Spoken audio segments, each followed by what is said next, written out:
Welcome to the Flourishing Edge, the podcast where we share weekly tips on making flourishing your competitive edge. I'm Ashish Kothari, your host, and each week we'll dive deep with flourishing experts, change makers, and executives to share best practices that can help you unlock higher performance through science-based interventions. Let's step together into the edge of what's possible and live, work, and lead with more joy, health, love, and meaning. Lisa, thank you for joining us. It's so lovely to have you all the way from Denmark today. I appreciate you joining us. Thanks, Ashish. It's great to be here. Great to see you.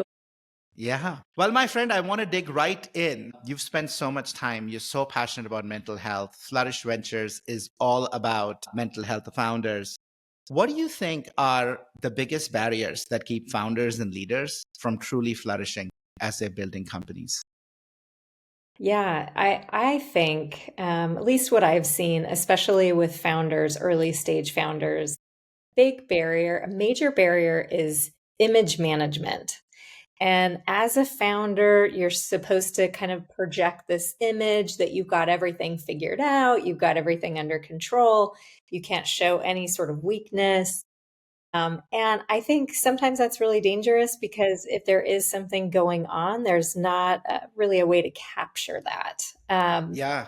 So it's an issue. I think also with, funders too. So a founder might be kind of hesitant to share information with a funder because they're afraid that, funding might not be continued or the funder would lose faith or trust in them. So there's really kind of I would say, a fear there. Yeah, it's interesting, right? So you highlight this notion of it's almost like the image that comes to me is like a duck, like feet paddling as vigorously under, but you want to be able to portray calm and you're in control at the top, right?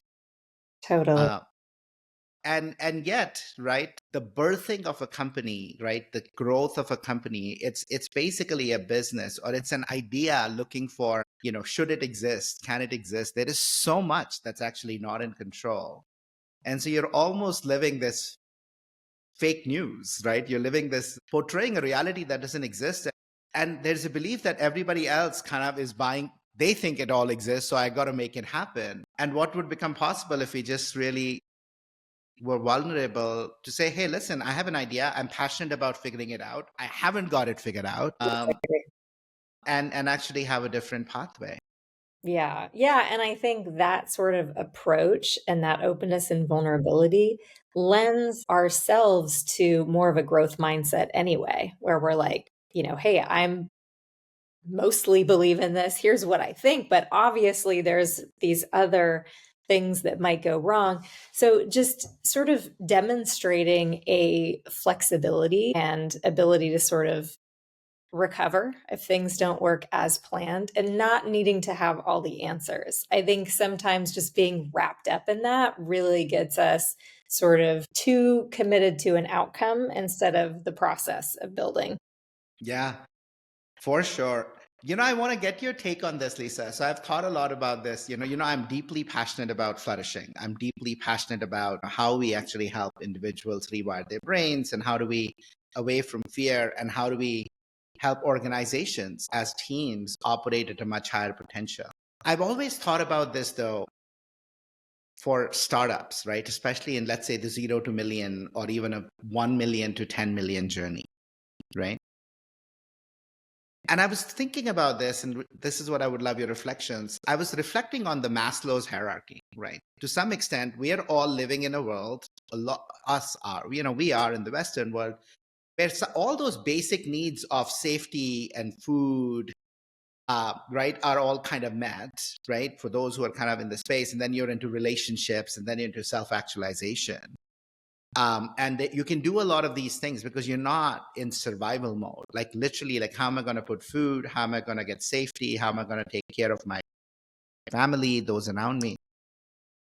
And I find that, if I put myself now, even though that is the reality, right? That's the bigger pyramid that which we're living in. In a startup, I find often, you're back into kind of a smaller pyramid where you don't know if the business is going to work. So like you're literally at the base of the pyramid.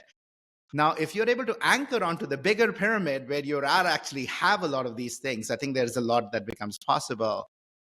But I often find people get so myopic into like, yeah, there's not enough. And so, yeah, I'll Mhm. sleep when I know that the business is going to exist tomorrow, or I'm going to like not work, crazy hours, or I'm going to be civil and I'm going to be all of those things once I get to that next level. And I'm curious about that for you, and if you see that often, and how you actually help people kind of break away from that mindset of this really myopic, I Yeah. think you're forgetting where you are. Yeah, I mean, I think you're really highlighting the crux of the issue for entrepreneurs who are, in this hierarchy where they really have a hard time getting fundamental security on a lot of things. So, one, they're doing something that's probably highly ambiguous. There's a lot of change, there's a lot of unknowns. Another thing is many of them take a financial loss or a pay cut to start their own Yep. thing. So they don't even have the sort of financial securities that maybe they once had with their corporate jobs. And on top of that, they have added responsibility and sort of the weight of the world on their shoulders. So I often think Absolutely. of them as just like, can't care for myself because I've got these 50 people or 20 people or 100 people to take care of and my investors. And it's sort of there's so many other things that get you to this point of saying, like, as you just said, Ashish, "Oh, I'll sleep later, I'll take care of this thing later. When the time is now. And you know this because you know how the brain works and how the body works and how the mind and the body work together. And if you're not having these cycles of rest, if you're not able to regenerate, your creativity tanks, your ability to communicate tanks, all of these negative elements sort of come out. Yeah, you're on a fast path to burnout. Like you're operating at 30-50% at a time when you really need your fullest, Yeah. like fullest creativity. But my friend, so tell me a little bit, tell me a little bit about your origin story a bit, and what life experiences and turning points led you to center your work. Like flourishing shows up, and mental health is like such a big part of your mission and what you do individually, you speak about. What were those moments, those pivotal moments that shaped this mission for you, Lisa? Yeah. I mean, I think professionally, having spent 25 years in startups, either at a startup myself or in venture capital, working with startups, I've just seen so many situations where, me coming in as an HR advisor or, Mm, some kind of operator hearing about issues, but really when you start to look under the hood or dig a little under the surface, you find out, oh my gosh, it's not even that problem at all. There's something deeper going on here. And just the prevalence and the amount of kind of difficult situations around mental health. It's just sort of built up, I guess, over the years and made it very visceral and very apparent to me. I think it was around 2018, 2019, started to shift my focus to mm. include elements of mental health and well-being of founders. I also personally, on a personal level, like I think so many of us do, we know people who have suffered through mental illness and Yes.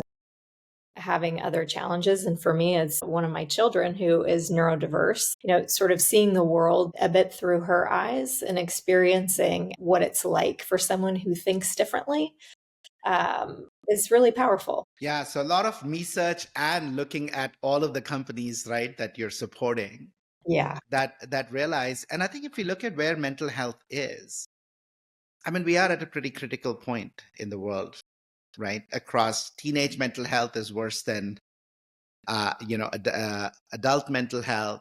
And then in particular with founders, I'm sure you looked at this data. I have some of it. I want to hear from you. What do you find, Lisa? What percentage of founders do you find in some shape or form are struggling with mental health? It doesn't need to be mental illness, but just broadly, right? They're not operating even close to what's possible for them. Yeah, I mean, there are amazing statistics, which you might have heard Dr. Michael Freeman, who shared kind of the, Yep. 3x more likely to have depression, 3x more likely to have bipolar disorder. There are statistics that show that the entrepreneurial population is much more at risk Yeah. for more kind of debilitating mental illness. And I can't speak to my portfolio on this per se, but in general, I will say that I think everyone has experienced stress and anxiety, whether or not they are thriving or just surviving, that can vary and that can fluctuate. Yeah, for sure. We go through that in continuum all the time. Exactly, exactly. And I think this is just an interesting population because to your point, mental health is something that's coming up in a lot of communities. It's certainly, it's what our Surgeon General is looking at in terms of loneliness. It's like the number one use case for AI chatbots is getting sort of help, right? Therapy, even though it's not even I know. qualified therapy. So I think we are at this inflection point where people are looking for answers. They're looking for help. They want to reach out, but there is still unbelievably a lot of stigma around this topic. And I think that stigma is just next with the founder population because the expectations of them are so high. Yeah, it goes back to the first point you highlighted, because there's a story we're living that if I show a chink in my armor, I'm going to lose it all. My Totally. people are going to leave me, my funders are going to leave me, and I'm going to be left holding the bag. And it's a big risk, right? And so for any founders, right, who are listening, I just want to highlight this. Almost 70-90% of founders experience some shape or form of mental health struggles. It can be stress, it can be anxiety, it can be burnout, right? It can be depression. At least as the stats you shared, you're much more higher. So part of the issue is people feel if they're struggling with this, they're alone. But what I want to highlight is you're not alone. No. Right? In Not fact, at if all. you're not struggling with it at all, ever, I think there is a self-reflection that I would invite you to consider, that maybe there is something wrong here, right? Because you're trying to do something really, really difficult. Like you're trying to do something at the Olympian feat level, given the mortality rate of startups. Absolutely. And hence the need to really invest in mental health. There's this beautiful teaching by Thich Nhat Hanh where he says before people get married, they should do a 6-month meditation course. I think before people start startups, they should do a 6-month meditation course to prepare their mind and body, right? Yeah. To go take a trek. I mean, if you climb Kilimanjaro, you wouldn't just go and climb it. You start right? If you do a startup, it's as hard, if not a harder journey. Oh, Why yeah. not prepare yourself for that? Yeah. And there are so many different components to what makes the journey difficult. And in some ways you can prepare, in many ways you can't prepare. But I think to your point, having some kind of reflective and more, meditation or doing something around mindfulness, it's going to help you whatever comes up. Whatever comes up. It's not always accessible to people. And this is what I hear a lot from founders. It's like, oh, I don't have the time. And that's okay. I think there are other ways to, quote unquote, meditate. That's not just sort of sitting and clearing your mind. I think you have to find out what your meditation is. Is your meditation going on a run? Is your meditation, going for a swim or walking in the woods or something? Yeah, exactly. Is it like an object meditation, right? There are like so many 6-7 different ways you can actually access it, even if you can't still your mind. By the way, nobody can still their mind. Little trick, little secret. Just for those who are listening, there is nothing like a still mind. A still mind is a dead mind. But till you're dead, even after dead, you have some brain activity sometimes for a while. But the brain doesn't stay still. That's not its nature. So Lisa, tell me a little bit now, I want to anchor a little bit on your mission today, right? You speak all the time, Flourish Ventures. Tell us about the work you're leading now to advance flourishing and mental health. And, what is some of the impact you're most proud of in this field? Yeah, I mean, I think there's a couple of layers to the mission. So one, maybe at the core, the mission is around supporting our portfolio and ensuring that, we are showing up as founders who are empathetic, who listen, who are honest, who are transparent, but also providing our portfolio with different levels of support. And some of it is more kind of tangible programmatic support like coaching and therapy. Other support is more on the community and network side. So we know that having community is a really big part Absolutely. of feeling, like you can be open and you're not alone. So we have CEO communities that meet every month. We have a CTO community. We have CXO gatherings. We've really been trying to build community, and there's a lot of intention in those communities. They're not designed to simply be a place where, there's chest pounding and talking about, all the ways we're crushing it, but it's really an opportunity to engage at a more human, deeply vulnerable level. And so we try to set up space for that. And then I would say, the next layer out is how do we expand some of what we're doing also on our own journey? And we don't have the answers. We're just trying things out. But how do we expand out to the broader VC ecosystem? Yeah. Where, we're starting to see culture change and starting to see, founders who are expecting more from their investors. Just look at the next generation, right? They have a different view of the world and relationships. And I think if we're not meeting founders where they are, they'll find other investors or other ways to have a successful business without raising capital. So we've been doing these world tours, just going to different places, talking to VCs who think that there's potentially something broken with the founder-funder relationship, and trying to find ways where we can learn from each other. How can we build trust? How can we drive healthier relationships? And listening and learning has been really fascinating and also very encouraging and moving. But I would say the thing that I'm most proud of, which again, to mention Michael Freeman, who was speaking at the event last year, we funded a mental health diagnostic tool that went through about a year and a half of sort of research and clinical trial to make sure that it was scientifically validated.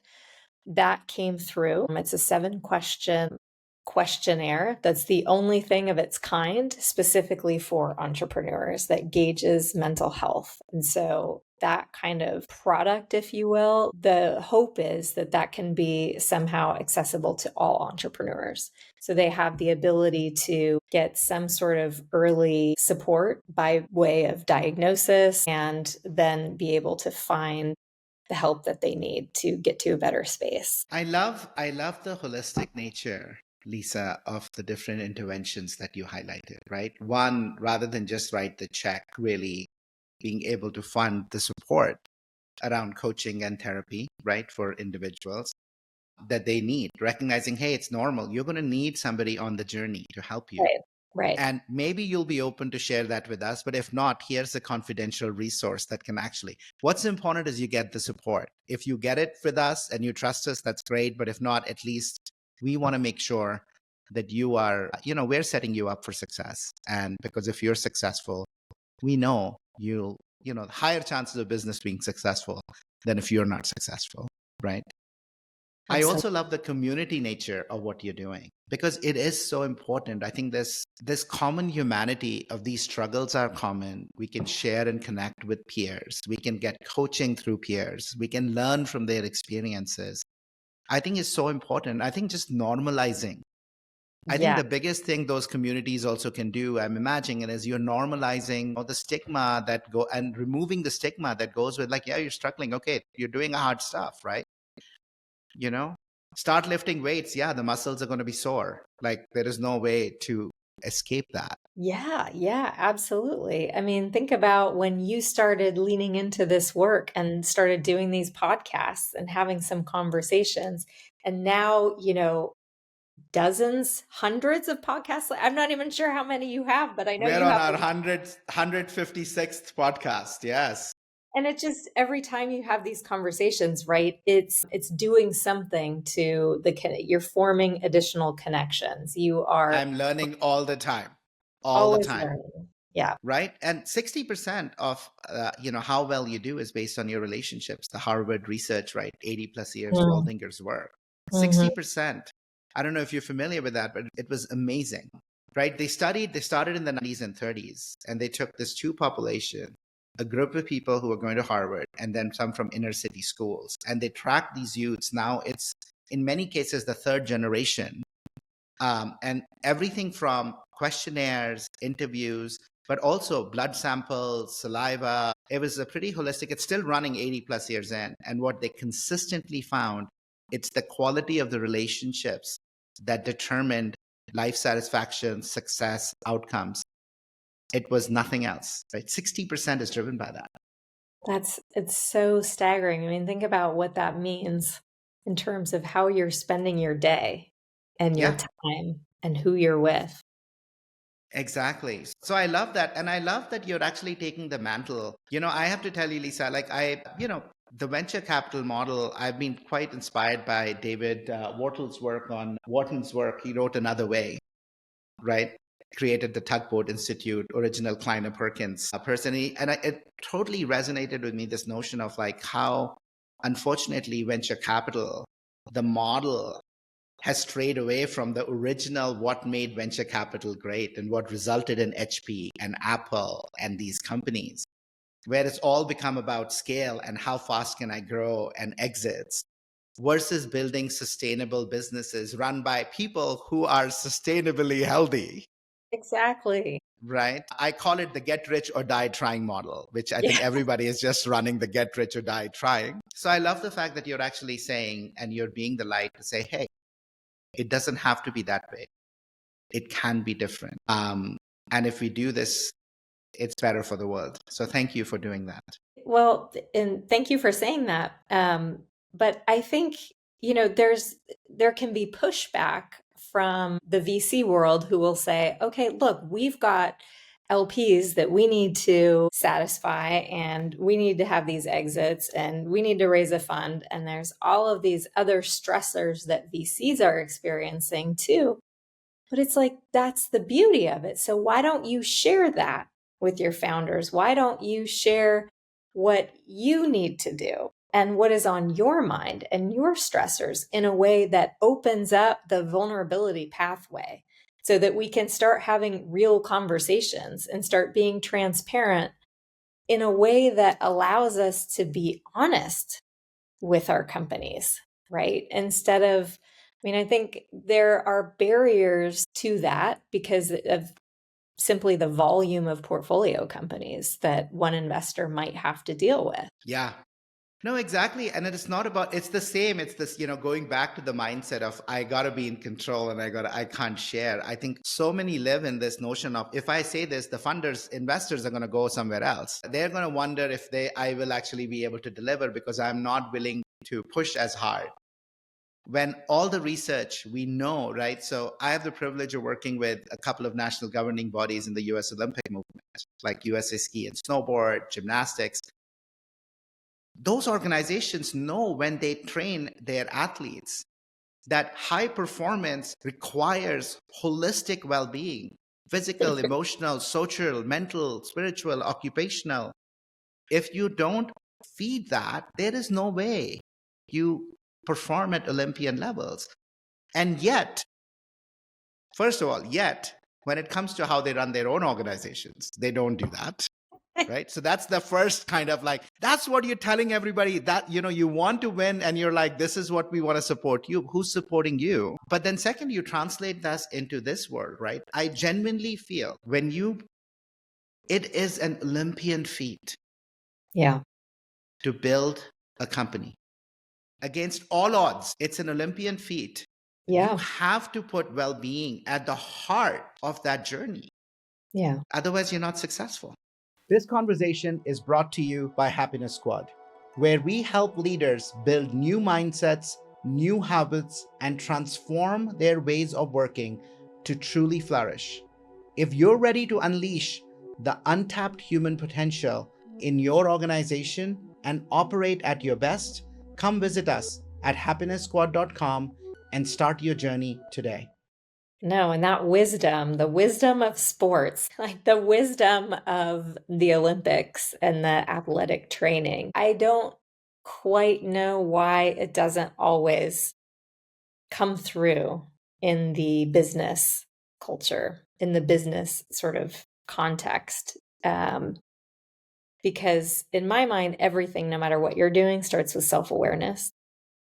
And Yeah. self-awareness and having that self-awareness enables you to identify when you're not performing at your best and it's time for an adjustment, whatever that might be. And when we live in these worlds of 996 culture, you can't possibly be self-aware. You can't have a moment to reflect. You're Yes. just blindly plowing forward. And I just have never seen that work. Yeah. I saw the same, Lisa, right? I was at McKinsey for 17 years.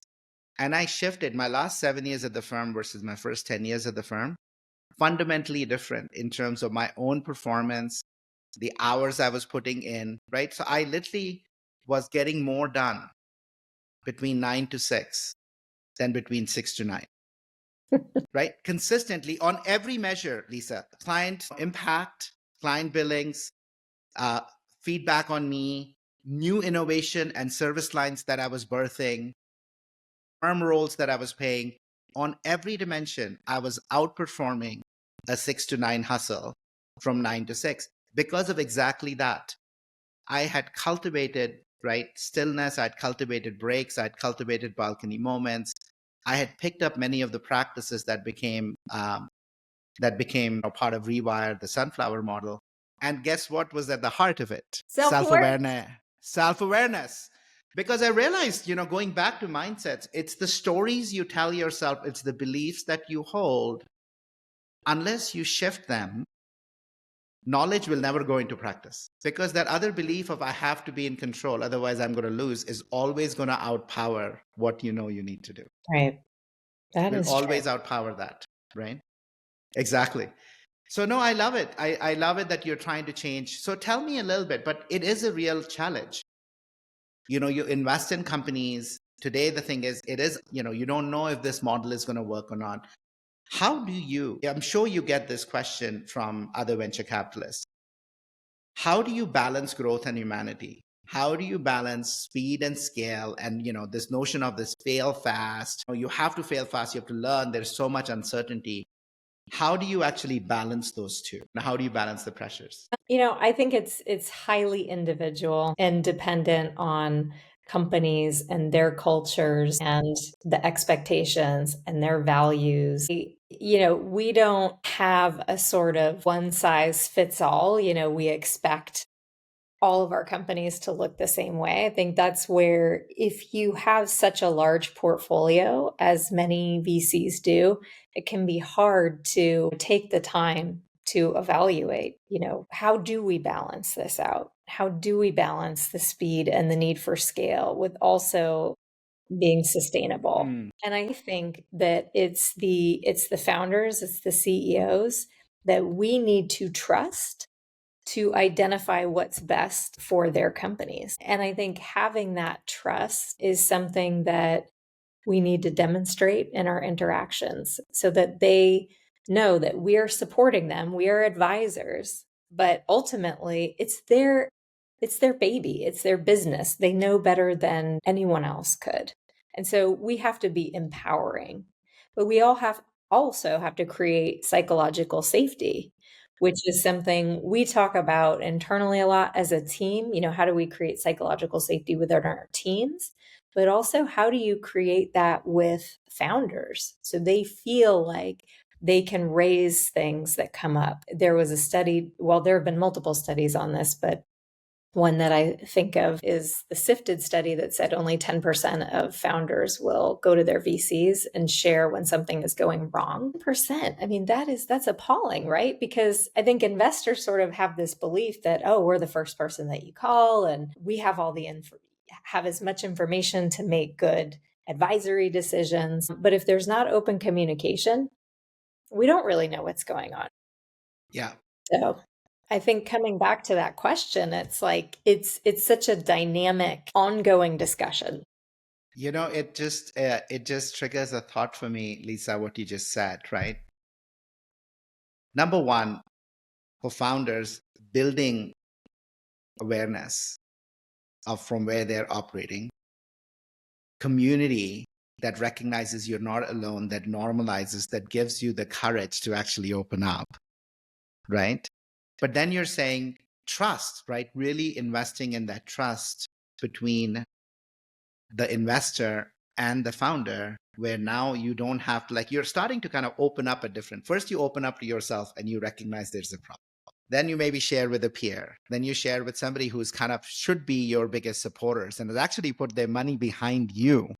Right. Right. And the thought that comes up for me is the following: relationships, one wrong question asked, a change in tone when somebody calls and say, hey, I'm struggling, or the business is not going to go, can make such a big difference, right? Those trust once broken takes so long. Yeah. And so my question is, how do you invest in actually the in your own company at Flourish Ventures? What's the inner work you all do? So when you do get the call, we don't go into reactive questions of what's the problem, what have you done, but can truly show up as empathetic, as curious, as fully behind the person who, if they're calling you, they've obsessed over this for so long. How do you make sure they're in that mental state, that in Yeah. their Well, that's really important. And it's not always, we're all humans, right? of So course, even with all the training that we do, you still might get a reaction that's not going to be the best. So I'll tell you about some of the things we've done internally. One, we've done empathy training. So we worked with Jamil Zaki, who is a Stanford professor who studies empathy, and really understanding that empathy is a muscle that you build. can build. And it is inborn to some extent, but there's this power paradox that happens. So the more you are in a position of power, the less likely you are to connect and relate to someone who is on the other side of the table, so to speak. So having an awareness of that first and foremost, and a regular reminder of that is one thing. Psychological safety training, that was another one for us that was really important to sort of understand how we set the tone, and how, leaders, for instance, are the ones who are primarily creating the environment with which psychological safety can flourish or not. So sort of understanding what are the different levers there. How do you, respond to somebody who comes and tells you something that you don't want to hear? How exactly your question, right? And then another thing we work on is feedback and listening. So being better listeners. And I think this is a tough one for all of us, because we all want to sound like we have the answers and know what we're talking about. And wow, you picked me to be your investor, so I should add value by doing whatever. Add value. Exactly. But it's like, what's wrong with just listening and saying, share more, tell me more, and sort of putting on that coaching hat. So sometimes I think it's important to distinguish, am I an advisor right now? Am I a coach? Am I a listener? Like, what's my role? What do they need right now to create an open conversation? And so there's a few really specific things that we do, but I think overall power dynamics is sort of a bit of the issue with what we're dealing with here. Yeah. And again, awareness, if you're aware of it. And I love the investment in practice, right? We're not perfect. Nobody's perfect. Despite all the training, there will still be moments when, we lose it, but we can go back and we can try and mend that, right? Recognize, hey, I wasn't perfect. But I love those trainings. Yeah. Empathy is a muscle we can train, psychological safety and knowing what creates and not, like, so we can practice it more and more and more. Right? Emotional regulation, right? Just to make sure that you will get an emotion doesn't mean you have to act on it, right? Taking that pause between the emotion and then the reaction is also key. So I want to focus a little bit somewhere else. The other question I have, Lisa, for you, and I've seen this in the private equity model, I've also seen it in the VC model, right? Where so much of the focus is on the founder or the CEO or the exec team. And yet so little is actually done at the organization level, because we basically say, I trust the executive team to go do it. I trust the founder to go do it. And yet the same issues are further accentuated because you create the reality in which you're living for everybody else. Absolutely. And as much as a power dynamic exists between a VC and a founder, even more power, you have more agency, you have more visibility to knowledge of what's happening, where the business is, et cetera, right? And there's a power dynamic between those who are working in a startup versus a founder. So we just accentuate. Tell me a little bit about how you think about, well-being of the organizations, right? Actually, and any work that you're seeing that is being done to lift the mental health and well-being of the whole organization rather than just the founder. Yeah. I mean, I think the biggest issue with this is simply bandwidth. If we had a dozen people sitting in my seat who could go out and sort of infiltrate the organizations and support and make introductions, I think we would be able to tackle more, a couple levels down. But because, everyone has resource constraints, we try to focus on probably the highest return levers, which is the leadership team. We have started to do leadership retreats for CXOs as a way to kind of take some of the learning that the CEO gets, for instance, from the communities and sort of spread that into a broader team of people who will then hopefully also be able to show up differently with their individual teams. The other thing that, we think about is just culture more broadly and how important it is for teams to be focused on that. We talk about it a lot. I work with portfolio companies to design mission, vision, values, and how to think through implementing, operationalizing that and making it more part of a kind of living, breathing thing. Yeah.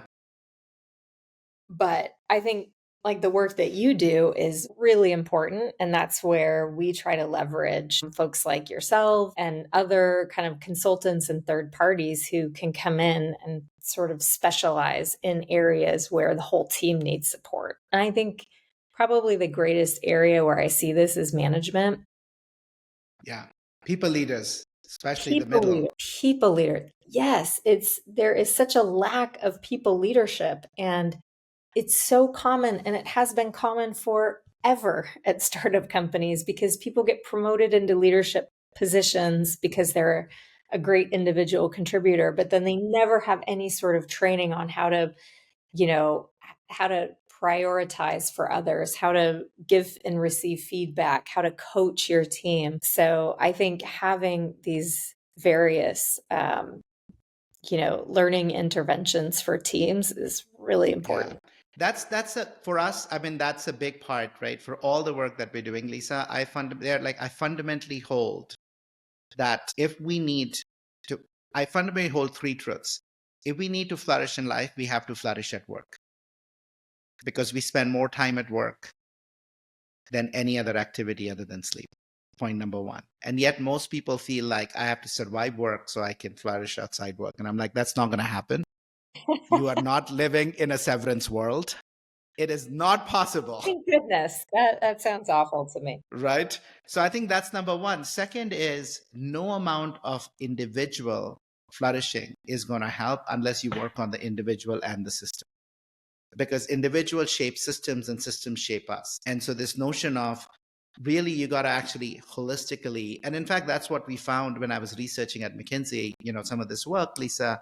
And then the research got published by the McKinsey Health Institute like almost 2 years ago now, where 97% of burnout factors are not because of an individual. They're at the job team organization level. Only 3% is at the individual. When it comes to well-being, it's 72%, right? Only 28%. And yet so much focus is on the individual. And so I'm like, you've got to address the whole. And the third one, which is a really big one, and I think this is where so many people, this is a historical desert, parched desert, is if we have to flourish, we have to amplify and elevate and support the middle. Like the middle is what touches everyone. Middle is where work gets done. Right? Middle is where strategy dies, right? Greatest strategies like just get stuck. It's called the frozen middle for a reason. And I think if we can actually really help figure out ways, as much as resource constrained we are, to like really activate that, really help them, I think it paves the way. We can get more. I We can get agree with more with you less, 100%. Yeah, right? absolutely. We don't need to delayer and put 15 people to a manager where they're no longer a manager. We need to actually figure out more ways to kind of really amplify and let them do what you want them to do: coach, mentor, prioritize, problem solve, develop the next layers. Yes. Yeah. Well, my friend, I have a question for you. You're in Denmark, you fly all over, you have unbelievable work you do with portfolio. What you have, personal life, you're juggling. What are practices that have become part and parcel of your life that make sure that you keep your cup filled? Oh my goodness. Great question. Well, there are a number of things. One is that I need to spend time in nature every day.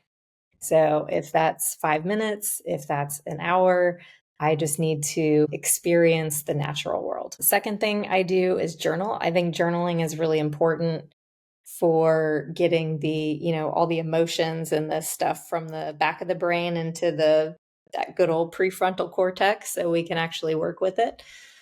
So I handwrite a lot of my notes. I handwrite journals, and I find that a really helpful practice.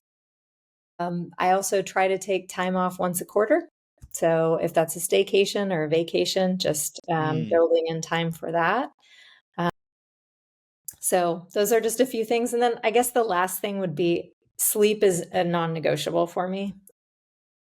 And I think it should be for every entrepreneur, though it rarely is, but it's proven to be the number one thing that I think anyone can do to boost their resilience. Yeah. It's literally a gift of nature. It's a gift of nature and the universe, right? Sleep is when we recover. Literally, it's like free. You don't need to pay for anything. I know. And we Right? still don't want it. What's wrong with us? Like literally just sleep. Just sleep and recover and recharge. I know. I mean, the other one that's free, which I often talk about, is breath. I'm like, our life starts and ends with breath. That's Literally, our whole life is between those breaths. And yet, most of the breaths people take are unconscious. Yeah, that's right. Right. And so, just even being present, being mindful of our breath, being in the here and now, you can only breathe in the present moment, right? You can't breathe in the past and the future. No, that is Like we can absolutely only breathe here. And that is mindfulness. And most of our stress and anxiety come from future, not here. And so just use your breath. It's again free. It's free. I It's know. And with now you. that you mention it, now I'm concentrating on my breathing.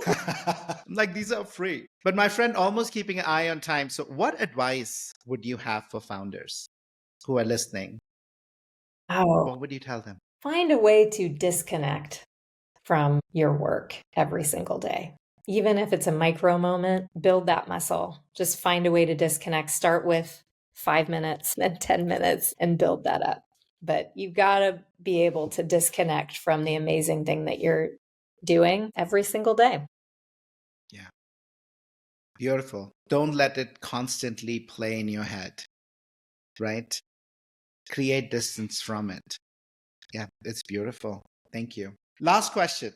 If every investor and founder made one change tomorrow, the founders should disconnect. But if there's one change they made tomorrow to promote flourishing, what should it be? Yeah, I think this is an easy one and it's totally free. And I would say, as an investor, the next time you talk to your founder or your CEO, whoever you're backing, ask them how they are doing. Say, Ashish, how are you doing? And take a pause and take a minute and hear how they're doing. And they're going to come back to the business. Oh, the business is no, no, no. I don't want to hear about the business. I want to hear how you're doing. I think it's a missing part of these conversations, and it's hugely impactful. Yeah. And if they say fine, ask them, how are you really? And don't let them off the hook. How are you really? And hold the space for 2 minutes. Yeah. Right? Don't accept fine for an answer. Never. Lisa, thank you. Thank you for joining us after a pretty long day for you. I'm so grateful for your light, for your mission, for what you're trying to do. in this world to really invest and support, really what is the next generation of opportunity, right? I fundamentally believe in business as a force for good, and businesses are created by people, and people who are flourishing create flourishing environments, businesses, and a world. So thank you for being a big light and a force for that. I'm grateful That's for an you. absolute pleasure. And thank you, Ashish, for taking the time and having such a rich conversation. This was a ton of fun. Take care, my friend. Now get your sleep. See you next time. Bye. Bye. Thank you for joining me on the Flourishing Edge. If today's conversation inspired you, share it with someone who's ready to flourish too. Subscribe, leave a review, and stay connected for more tools to achieve breakthrough performance through flourishing. Until next time, keep learning, practicing, and growing into your fullest potential.